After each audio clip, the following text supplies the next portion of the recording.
मैं प्रतिभा शर्मा, सम्राट पृथ्वीराज चौहान, राजकीय महाविद्यालय अजमेर से। अभी तक हम विटलसे द्वारा विश्व को विभिन्न कृषि प्रदेशों में जो बांटा गया है, वर्गीकरण किया गया, उसके विषय में पढ़ते रहे हैं।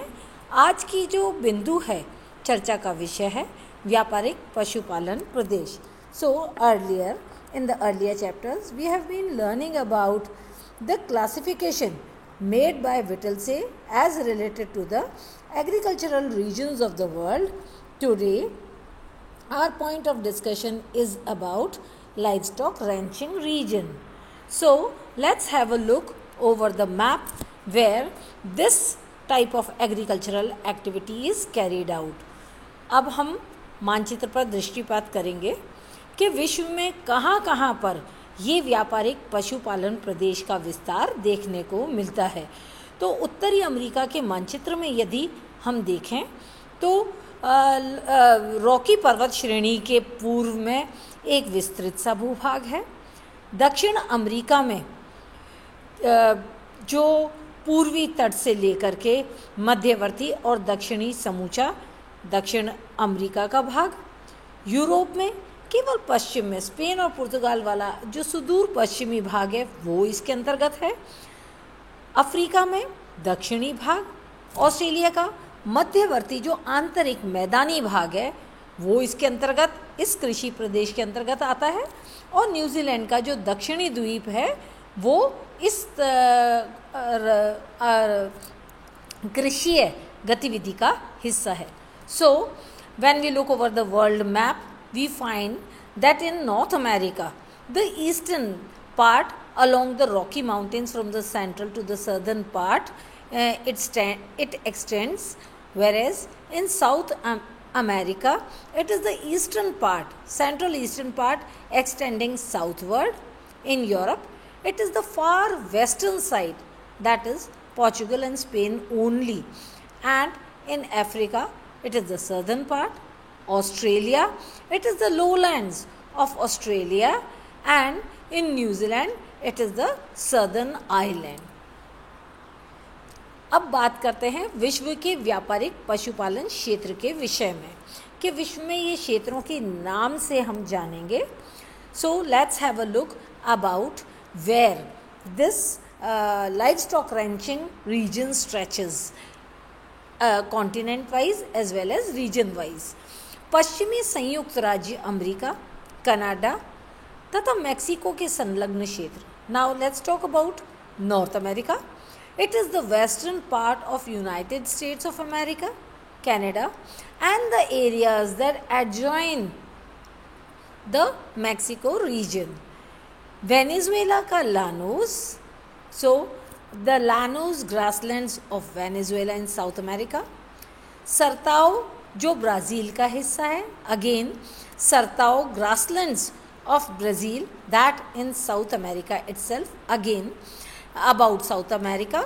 अब बात वापस से करते हैं दक्षिणी अमेरिका के क्षेत्र के विषय में ही कि यूरुग्वे तथा अर्जेंटीना के पंपा क्षेत्र और पैटागोनिया के Chaco region. So the Pampa grasslands of Uruguay and Argentina as well as Gran Chaco region of Patagonia in South America. Now let's talk about South Africa. तो दक्षिणी अफ्रीका के कारू क्षेत्र जो कि दक्षिण में स्थित है, and in the South Africa it is the Karoo grassland region. फिर ऑस्ट्रेलिया के शुष्क आंतरिक भाग जो सारे मैदानी क्षेत्र हैं, शुष्क हैं, यहाँ पर वर्षा का अभाव रहता है, किंतु मैदान होने के कारण से पशुपालन किया जाता है और विस्तृत भूभाग भी है इसीलिए भी। So in Australia the intermittent, the interior parts of the continent which are dry, which are subjected to very low rainfall, but there are vast stretches of land where this type of activity can be very well continued. New Zealand का दक्षिणी द्वीप, the southern island of New Zealand as it was depicted in the map itself. Now about Europe, it is chiefly Spain and Portugal, and apart from these two places, nowhere cattle the livestock ranching region exist in Europe. तो Europe के मात्र Spain तथा पुर्तगाल क्षेत्र में ही यह कृषि गतिविधि देखने को मिलती है और इस कृषि प्रदेश का विस्तार देखने को मिलता है। अब बात करते हैं पशुपालन क्षेत्र की विशेषताएं। ये जो हमने क्षेत्रों के विषय में जाना और इस गतिविधि के बारे में जाना, तो इसकी विशिष्टताएं क्या हैं? What are the chief characteristic features of this particular type of agricultural region of the world? So let's have a look. तो भूमि उपयोग का विस्तृत स्वरूप अर्थात रेंज बहुत विशाल क्षेत्र में पाए जाते हैं, देखे जा सकते हैं। So under this head, in this region particularly, it requires vast stretches of land. Therefore, the ranches, the cattle fields are of very extensive area. They spread over very large area. Ranch में देशज घासों, अल्फाल्फा, clover आदि की उपज सामान्यतः देखने को मिलती है। So over these ranches, the fields where these cattle are reared for the commercial use, generally the local grasses that of high nutritive value grow in these regions, and they are basically alfalfa, clover, etc. पशुपालन मुख्य व्यवसाय है। So in this region the chief economic activity is cattle rearing for the commercial use. वातावरण के अनुकूल पशुपालन देखने को मिलता है। तो the animal, the cattle that are reared in these regions are favored by the local environmental conditions.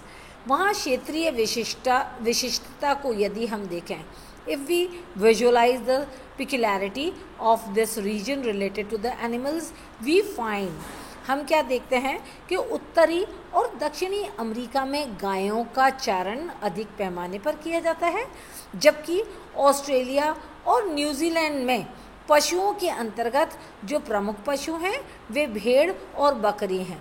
So the peculiarity about the types of animals that are reared in the regions are totally dependent upon the environmental conditions. They are favored.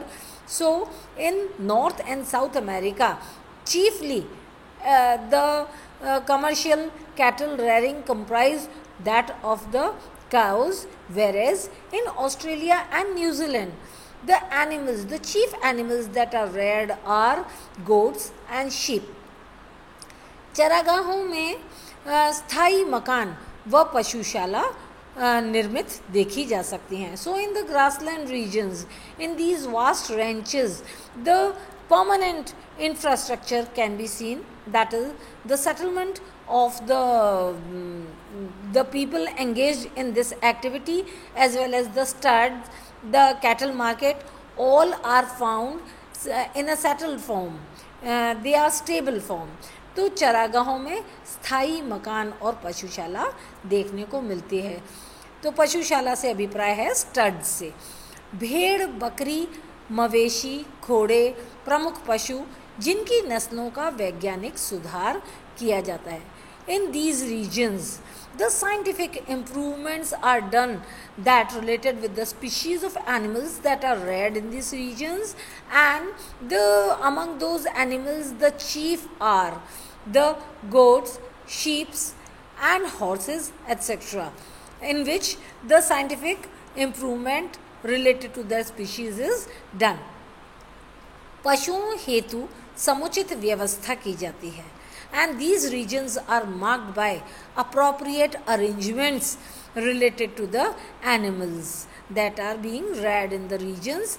और इन व्यवस्था के अंतर्गत जंगली जानवरों और रोगों से पशुओं की सुरक्षा, चारे की समुचित व्यवस्था करना और जल सुलभता ये प्रमुख हैं। इनके अतिरिक्त भी अन्य सारे विषयों पर विशेष ध्यान दिया जाता है जो कि पशुओं के चारण पालन के लिए अनुकूल हो। सो in these areas are marked by the appropriate arrangements, that is the protection of animals against the diseases, the wild animals as well. And apart from this, the appropriate arrangements are made for the fodder as well as water for the cattle that are being reared in these regions.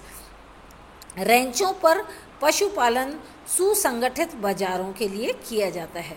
And the animals, the cattle that are reared over the ranches are basically prepared for the well organized market. This means this activity is basically market oriented activity of agriculture. और ये कृषि का एक बाजार संबंधित ही एक आर्थिक क्रियाकलाप है. रेंच पर 3 मानव संसाधन प्राय देखने को मिलते हैं. Basically in 3 forms human resources over these ranches can be visualized, जिनके अंतर्गत प्रबंधात्मक, स्थायी श्रमिक तथा मौसमी सहायक देखने को मिलते हैं. So the human resources that are categorized into the 3 groups are the managers in the region, the permanent laborers as well as the laborers working for a short term. इनके प्रतिफल में कई नगर एवं परिवहन विकसित हुए हैं. And with respect to the above favorable conditions for cattle rearing, many of the cities have developed in these regions as well as the means of transportation are also developed. So this was all about livestock ranching region as proposed by Whittlesey. तो इन सारे अनुकूल परिस्थितियों के प्रतिफल में कई सारे नगरों का विकास भी हुआ है, साथ ही साथ में परिवहन का विकास भी यहाँ देखने को मिलता है. तो ये था आज का व्यापारिक पशुपालन प्रदेश जो कि विटेल्से द्वारा प्रस्तावित है. अगले अध्याय में हम स्थानांतरणी कृषि के प्रदेशों के विषय में जानेंगे.